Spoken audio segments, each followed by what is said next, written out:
আজকে আমাদের এই অভিযানের মূল উদ্দেশ্য হচ্ছে আমাদের গ্রামে যে মর্মান্তিক, দুঃখজনক এবং অবিশ্বাস্য ঘটনাটি ঘটেছে সেই ঘটনা যেন অন্য কোনো গ্রামে না হয় এবং আমাদের গ্রামে যেন পুনরাবৃত্তি না হয়, সেই জন্য আমাদের আজকের এই অভিযান। আজকের এই অভিযানের মূল কারণ এবং ঘটনা সম্পর্কে বিস্তারিত জানতে ভিডিওটি দেখতে থাকুন। আজকে মসজিদের ক্যাশেতে টিয়া নিতারে, কালকে আপনার গরু নিতারে, কালকে আপনার গরু ঢুকতারে। এই সমাজে কেটা খারাপ মন্দ এটা তো আমরা জানি। আজকে আমার গ্রামের ফুলাবান পাগল হয়ে নেশাগ্রস্ত হয়ে গেলে শুরু না হচ্ছে, আমরা সবাই জানি এ ব্যবসা করে, এবার ব্যবসা করে। তাই একটা মোবাইল ফোনে থাকলে 2 দিন 3 দিন ফোরে রয়েছে, মোবাইল নিছে না। আজকে বাল্ব ফুলাবানে বাল্ব লটকায় খেলতে না গেলে, বাল্বটা তো হয়ে গেলে রাত্রে শোয়ালে বাল্ব নাই। এটা হচ্ছে মসজিদের একটা দান বক্স, ঠিক আছে?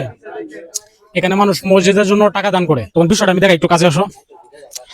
এখানে যে তালাটা আছে সম্পূর্ণ নতুন, এটা কিছুক্ষণ আগে লাগানো হয়েছে। তো গতকালকে এটার মধ্যে ভিতরে কিছু টাকা ছিল, এখানে তালা লাগানো ছিল।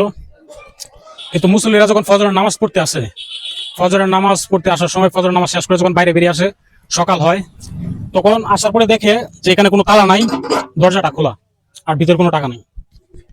তো আসলে ঘটনাটা কেন হয়েছে বা কি কারণে হয়েছে, এটা আসলে আমাদের গ্রামের জন্য একটা দুঃখজনক ঘটনা। আসলে এই ঘটনার পিছনে কিছু কারণ আছে।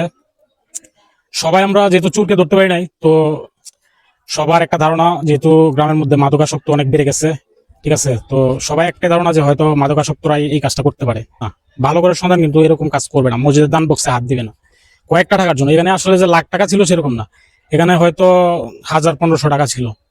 তো এরকম টাকার জন্য আসলে মাদকাসক্তরা এরকম করতে পারে। তো আমরা কিছুক্ষণের মধ্যে পাশের গ্রাম থেকে আমাদের গ্রামের মধ্যে একজন মানে মাদক বিক্রি করতে আসে, মাদকের সাপ্লাই দেয় আর কি। তো আমরা সবাই মিলে ওদের গ্রামে যাব, গিয়ে ওকে মানে নিষেধ করা হবে আর কি, যেন আমাদের গ্রামে না আসে, আমাদের গ্রামে যেন মাদক বিক্রি না করে। তো চলুন দর্শক, সাথেই থাকুন, দেখতে থাকুন। কারণগুলো বিষয় ইসলামের রূপে এটা অ্যাটাক করছে। কোনো হিন্দু ছাড়া আইতো না যে ক্যাশেতে ভাঙিয়ে টেকা নিত। আইসে কোনো হিন্দু ছাড়া, অবশ্যই মুসলমানের ঘরে ছাড়া হিন্দু এই কাম করছে। রাত্রে 10টা 11টা 12টা 3টা পর্যন্ত আপ ডাউন করে গাড়ি দেয়, অটো দেয়, মোটর সাইকেল দেয়। অনেকে আমরা তার অ্যালার্ট করতে নেই না। তুই ভালো হবে না, তুই ব্যবসা করবে, কোন হানকে কি করবে তুই কর। আজকে ক্যাশেতে টিয়া নিছে কা, কালকে রবীন্দ্রের ইয়ের মধ্যে গরু চুরি হতো, 2টা লোহের আমরা দৌড়াইছি না, রবীন্দ্র এর ভাবে দৌড়াইছে না। কালকে গরু নেগা, এই যে দান নিছে কা, কার দান নিছে কা বন্ধেতে, কালকে তো আপনার গরু অ্যাটাক করতে রে। আজকের আন্দোলন হচ্ছে এটা মাদক যে নিয়ন্ত্রণ করার জন্য আন্দোলন, ঠিক আছে? আমাদের গ্রামকে মাদক মুক্ত করতে হবে। হ্যাঁ, এটাই ইনশাআল্লাহ। আজকের এই ঘটনাটি ঘটেছে মূলত কিশোরগঞ্জ জেলার হোসেনপুর থানা এবং গ্রাম হচ্ছে বাসুরচর। জোয়ান থেকে বুড়ো আজকে সবাই আমাদের এই অভিযানে যোগ দিয়েছেন।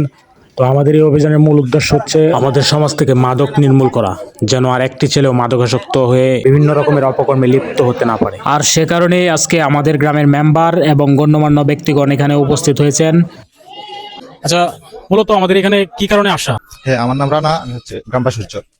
এখন আমরা আসছি হচ্ছে এখানে হচ্ছে যে মাদক বিরোধী আন্দোলনের জন্য। আমি যে মাদক এই এলাকার ইয়াং ছেলেপেলেরা এদিকে জড়িয়ে যাচ্ছে মাদকের বিরুদ্ধে, এই জন্য এটাকে আমরা নির্মূল করা যায়, এই জন্য আমরা এলাকাবাসী সবাই মিলে আসছি। এখানে হচ্ছে এই গ্রাম থেকে 2-3 জন মিলে ওই আমাদের গ্রামে যায়, আমাদের গ্রামে গিয়ে এই মাদক সেল করে, যেটা হচ্ছে ইয়াবা যেটাকে বলে আর কি। তো এটা নির্মূল করার জন্য আমরা এখানে আসছি, ওকে বলে দেওয়ার জন্য যে এইগুলো না করার জন্য আর কি, আমাদের গ্রামে যেন এগুলো না করে আর ও যাতে এইগুলা ছেড়ে দেয়, এরকম কিছু উদ্যোগ নেওয়ার জন্য আমরা আসছি।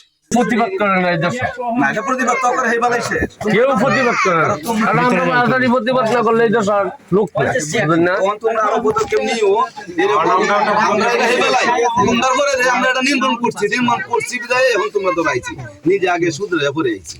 তখন তোমরা আমাদের কাছে যে একটাই, আমাদের এইবারে যাতে কমপক্ষে তোমাদের বাড়ি এসে ওটা কিলাম যখন বাইক না, আমরা এই কমপক্ষে নদীর এই পারে যাতে এই অকারণটা না হয়, ওইলে কেউ সার পাইতো। আমরা এই ঘটনাটার পরে বিশ্বনাথপুর মনে হয় আনাচে কানাচে আর কোনো আমরা জানি আলাপ হইছে। আমি বললাম অর্ডার দিতে বুঝে নাই,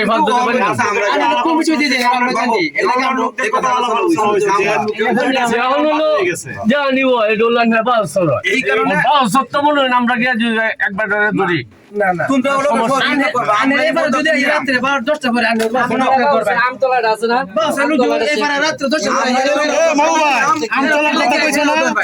আমতলার যাতে এগুলো না হয় তারা আমরা গ্রুপ বানাইছি নিষেধ করা হইতো তারপরে তো যায় হ্যাঁ কিন্তু এখন আমরা সামনে তর করে না যেভাবে করে সিক্রেট ভাবেই করতেছে আমি মাত্রাম পর্যন্ত দিয়ে গেছি শুনছি এটা নিয়ে হেল লাগিল কিন্তু বাইরে মুখ দিয়ে করতেছে বিভিন্ন জায়গার থেকে কমপ্লেন আইতেছে আর বিভিন্ন এলাকার এই গান করো এটার জন্য একটা পদক্ষেপ নিয়েছি 2-3টা মিটিংও আমরা করছি এটা নিয়ে পরে এই যে জাকিরের দয় দেয়া এই যে মাই করতে লোক জন গেছে আইছে মাই করতে যখন লোক রাইতে 12টার পরে যায় তখন জাকিরের দয় দিছে তার দ্বারা জাকিরের দাম